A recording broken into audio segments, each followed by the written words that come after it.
মানুষের মানসিক প্রশান্তি। একজন মানুষ তার তেমন কিছু নেই কিন্তু তিনি মানসিকভাবে খুবই সুখী, এ লোকটা সত্যিকারের সুখী। আরেকজনের সবই আছে বাট মানসিকভাবে তিনি সুখী নন, এ লোকটা প্রকৃত অর্থে সুখী নন। দিন থেকে, ইসলাম থেকে আমরা দূরে সরছি, যতটা দূরে সরবো তত বেশি আমাদের অশান্তি আমাদেরকে ঘিরে ধরবে। ডিপ্রেশন এখন ঘরে ঘরে, ডিপ্রেশন এখন জনে জনে, এখন প্রতিটা মানুষ কম বেশি ডিপ্রেসড। ফিনল্যান্ড পরপর 5 বছর ইউরোপের এই দেশটি পৃথিবীর সবচেয়ে সুখী দেশ হিসাবে নির্বাচিত হয়েছে। ফিনল্যান্ড, এদেশে মানুষের সংখ্যা সম্ভবত 55 লাখ, কম বেশি 55 লাখ মানুষের বসবাস।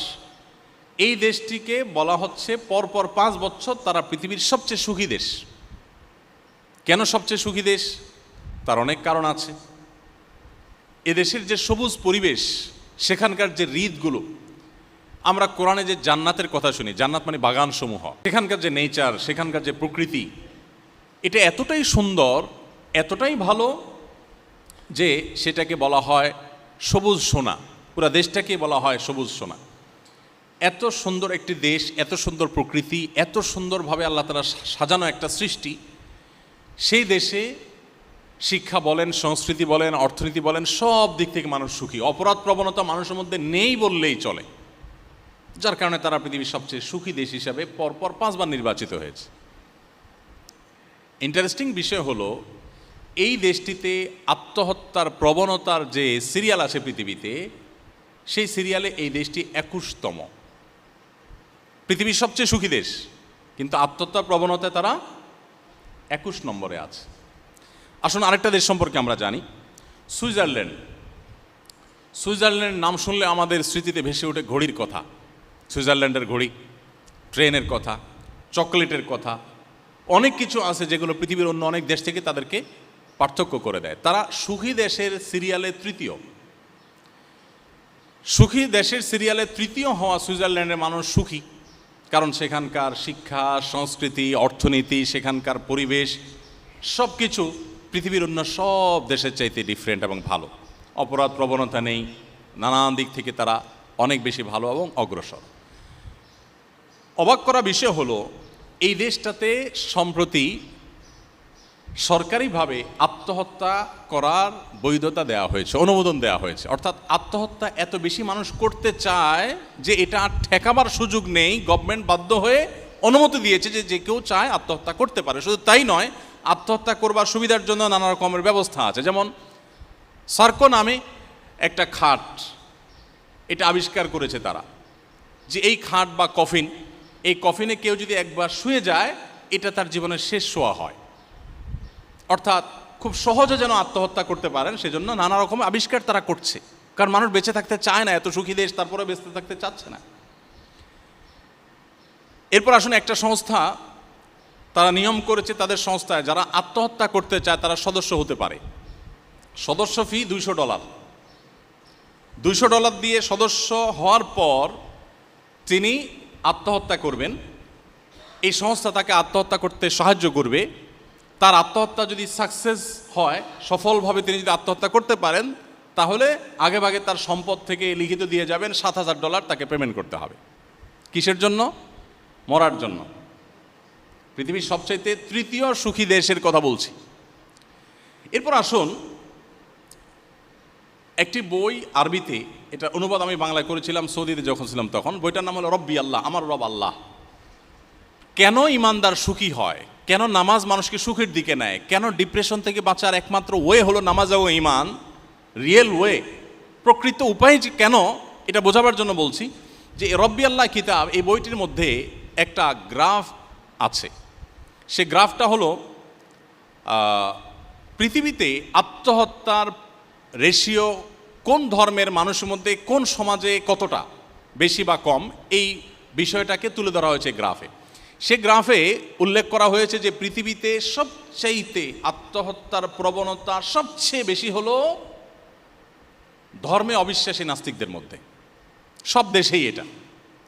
এবং এই জরিপটা যার তার জরিপ না, এটা বিশ্ব স্বাস্থ্য সংস্থার জরিপ, এবং 1 বছরের জরিপ না, ওখানে পরপর কয়েক বছরের জরিপ তুলে ধরা হয়েছে যে পরপর অনেক বছর ধরে একই রেশিও দেখা যাচ্ছে, সবচেয়ে বেশি আত্মহত্যার প্রবণতা হলো নাস্তিকদের মধ্যে।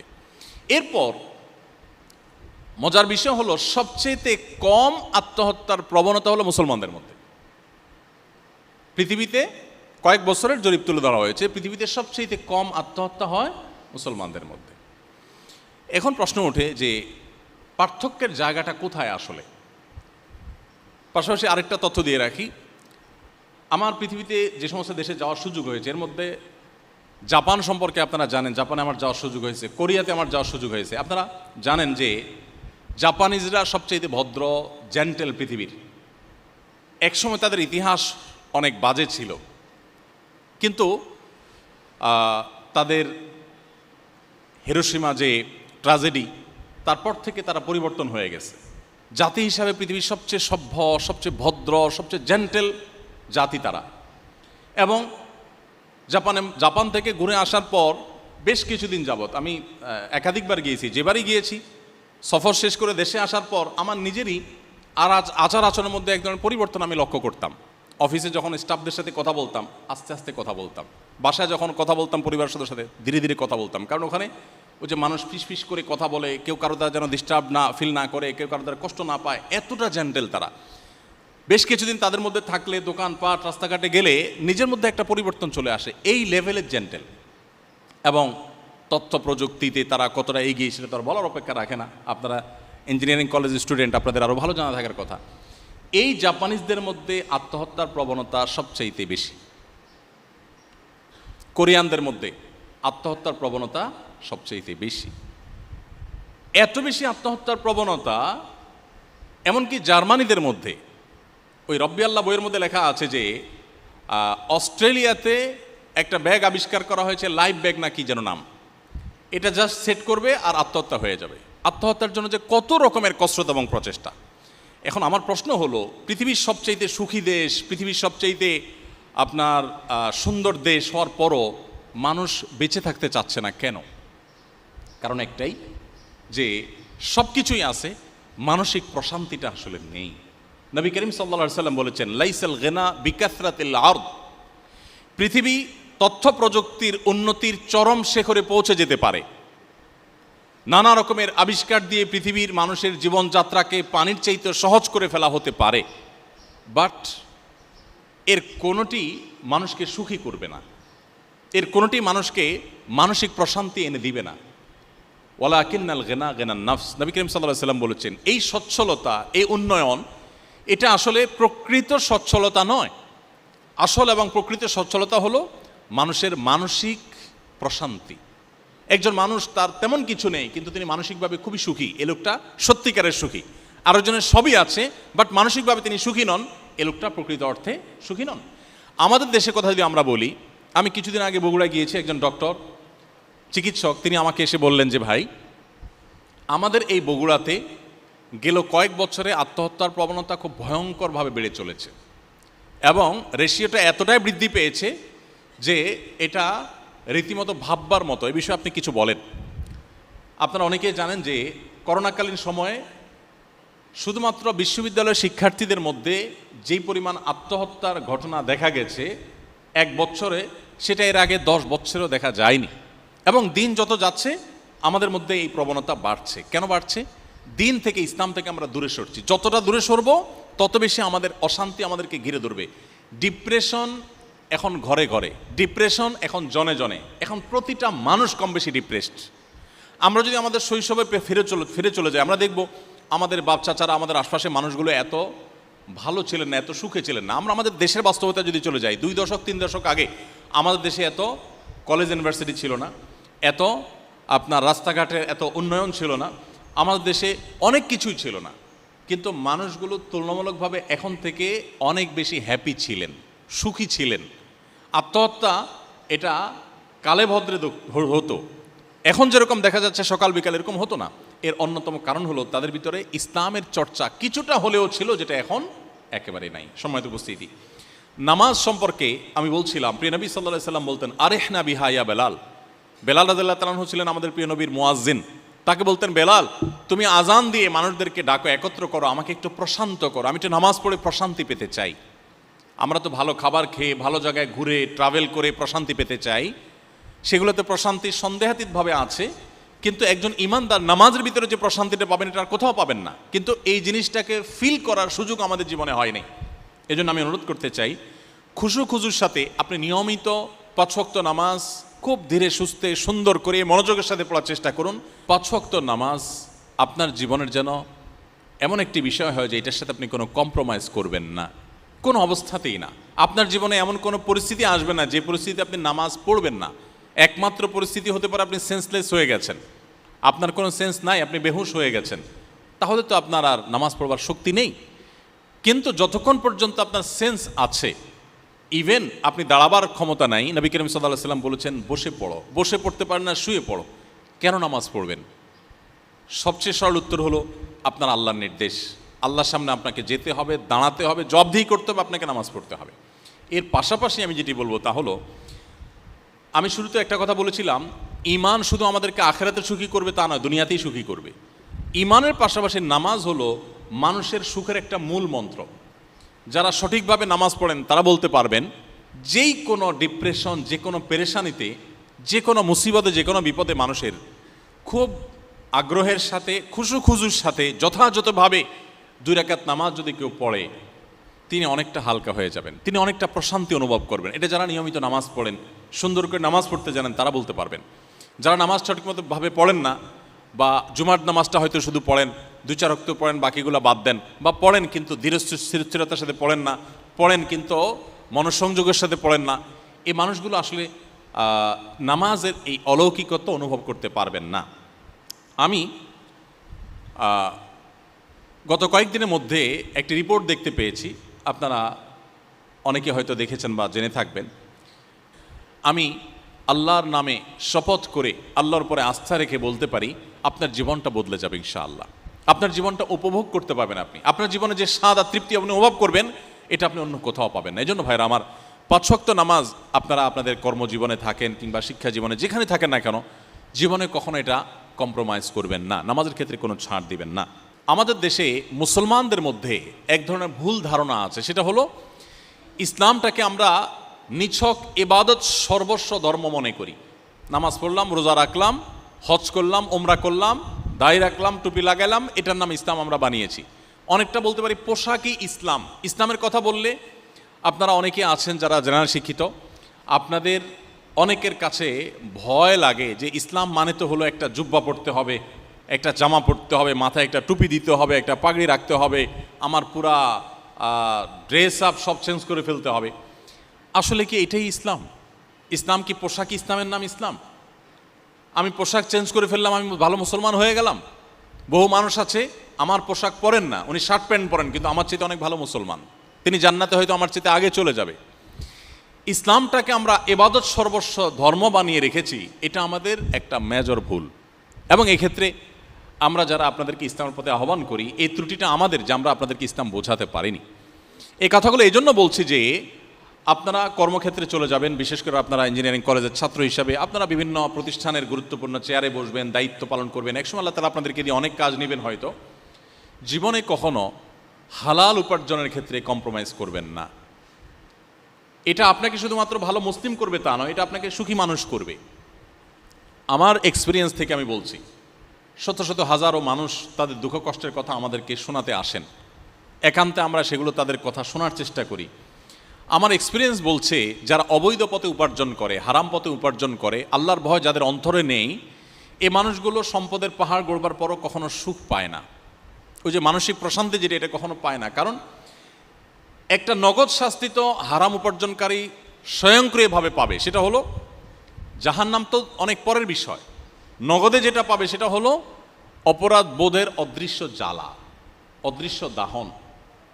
কারণ আপনি অবৈধ সম্পদ দিয়ে, ঘুষ নিয়ে, হারাম উপার্জন করে, অন্যায়ভাবে সম্পদ আহরণ করে আপনি অনেক পয়সা কড়ি করেছেন, অনেক অ্যাসেট করেছেন, গাড়ি বাড়ি করেছেন। এগুলো দূর থেকে মানুষ দেখে আপনাকে মনে করবে আপনি অনেক সুখে আছেন, বাট আপনি জানেন যে আপনি